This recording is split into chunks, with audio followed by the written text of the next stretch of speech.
Dropbox a sorti une nouvelle application qui s'appelle Paper. C'est une application qui permet de créer des documents collaboratifs. Alors pour l'instant, l'application existe essentiellement en anglais. On a bon espoir que ça arrive bientôt en français. Ce qui est intéressant, c'est qu'on peut créer donc un document texte à l'intérieur duquel on va pouvoir insérer des images, des documents, des checklists, des vidéos, des sons de SoundCloud. On peut insérer tout un tas de choses, des tableaux également, des checklists. Donc c'est un espèce de mélange entre ce qui est déjà possible de faire sur les Google Documents, c'est-à-dire être à deux en même temps sur un même document, pouvoir commenter le document, et ce qu'il est possible de faire sur des documents comme dans Evernote, c'est-à-dire pouvoir créer des checklists, capter un petit peu de l'information de partout dans le web et la rassembler sur un seul et même document. Donc ça c'est très intéressant.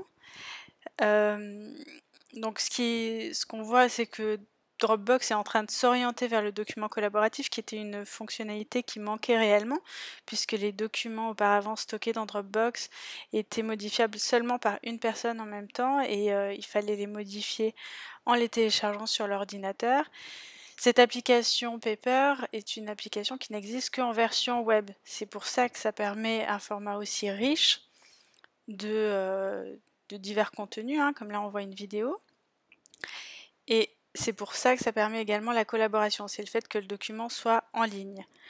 Alors, comment utiliser un document de ce style-là? On pourrait l'utiliser pour avoir un document de suivi d'un projet d'une équipe. Par exemple, vous voulez faire la refonte de votre site internet, et bien là vous pourrez dessiner le contenu de votre site internet tout en incluant les vidéos, les images que vous souhaitez rajouter.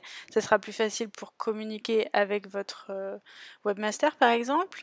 Vous pourriez l'utiliser comme un document pour faire le bilan d'un projet avec vos clients.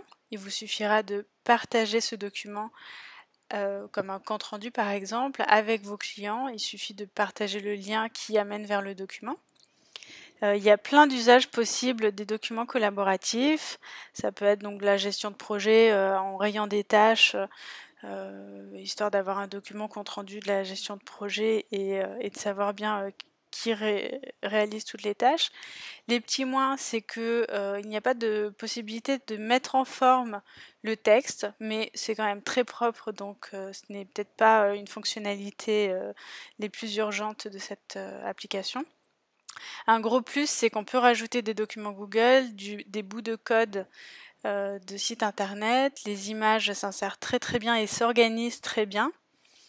Voilà, il y a tout un tas d'options très intéressantes, donc je vous recommande vraiment d'aller explorer cette application.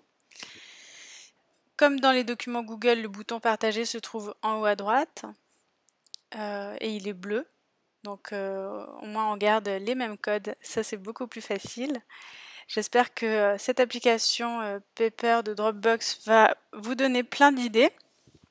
En attendant, les applications Mailbox et Carousel de Dropbox s'apprêtent à fermer au mois de février et de mars 2016. Je vous souhaite une excellente journée et à très vite.